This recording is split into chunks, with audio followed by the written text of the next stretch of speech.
told my children, go and read whatever you want to read. When you come back, you come to the pulpit. Go and study whatever you have to study. When you come back, you come to the pulpit. Because when I was proposing marriage to your mother, it was part of the proposal. Can you marry a man of God? So I don't want a situation where somebody will be coming to tell me later that you are the one God called.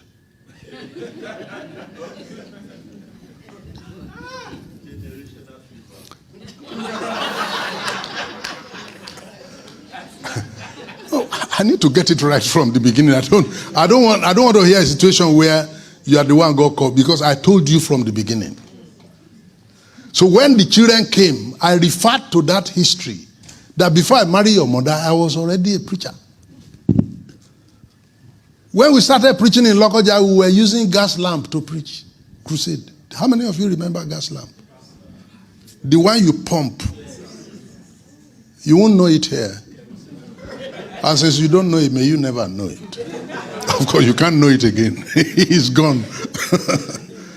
Somebody carried the lamp on his head and climbed the table. Because of the person that is going to read the Bible, he will stand near the person. And if the kerosene is going down, you pump it on the head of the man. You told him, Bori Edro, then you be pumping the thing on top of his head. Put your head correct because you pump it.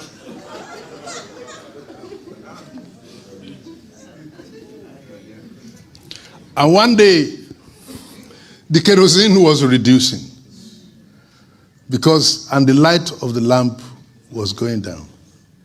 Then we sent a brother to please run to the other place where they sell kerosene and buy kerosene. He didn't come on time. He got there, they said the woman went out, but he didn't go far, so the brother stayed for the woman to arrive and bring kerosene. Meanwhile, the light was going down. And the brother just looked around in the days of Omiye and saw a bottle of water and thought it was kerosene. So he poured it, quickly cocked it and pumped it, and the light with water.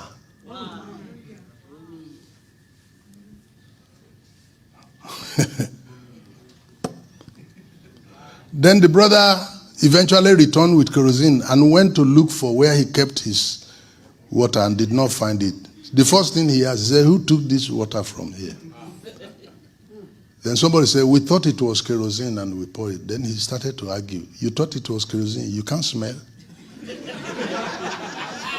You don't know the difference between water and kerosene. What's wrong with you? That one said, don't talk to me like that. Am I your mate? Then he answered, this is how you used to do. And then referred to another. That one said, you can't talk. As they were arguing, the light died.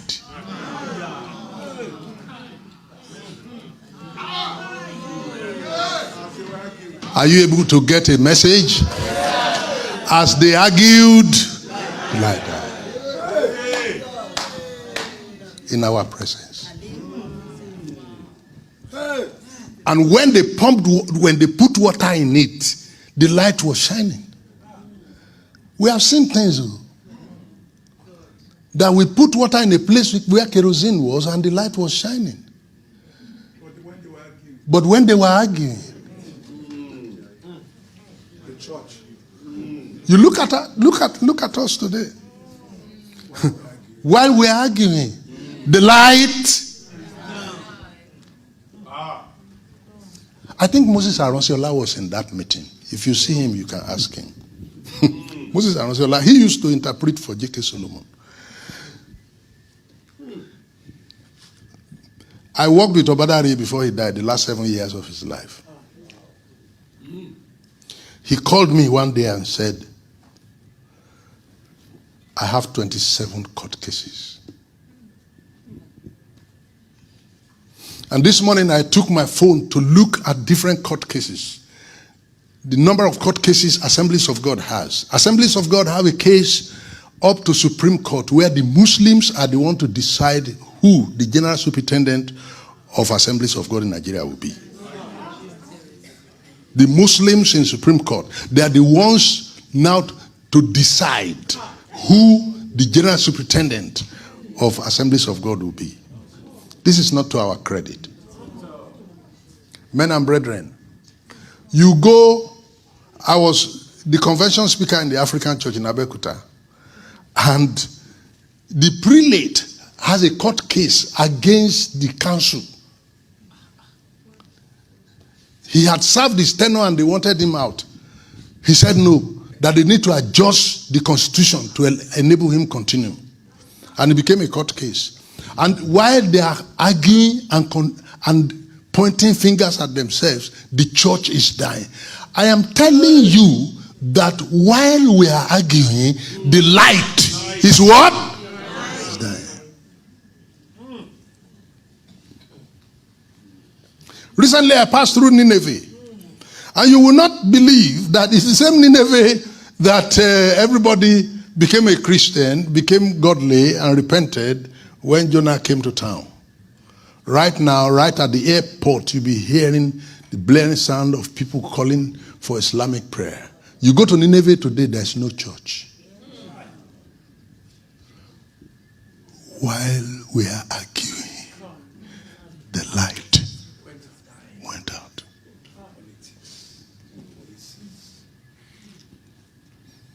You are supposed to know that the president of North America, Libya, they were Christians.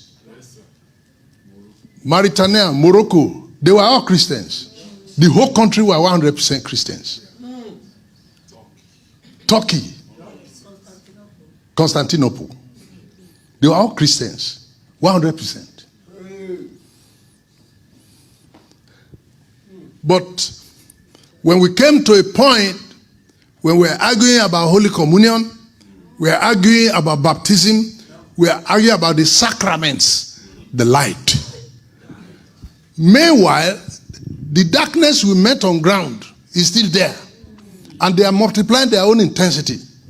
But our own light, even if it were a candlelight, if only we were able to even sustain that, light is light. But even our light, so small, is going out. And what we have now is relics of Christianity and the history of its practice. Relics. And that's what we are announcing and priding ourselves in. Recently, a former vice chancellor had been awarded the license to start Ifa University in Nigeria. Abi? Some of you know it. Yeah. Bola Abimbola. One day Abimbola. He was the former vice chancellor of Ife. He took his professorial dissertation on Ifa. So Ongoman Difa as a professor of Ifa and has approached the Nigerian Universities Commission and they have given him license to start Ifa University in the same Southwest where we pride ourselves. Very soon he will start the university in Southwest. Yoruba children will be his first graduates. And what you are going to see is the setting up of Ifa temples all around. So people go to church on Sunday. That's how they will also be going to the Ifa temples to worship. This is where we're heading. As we argued, the light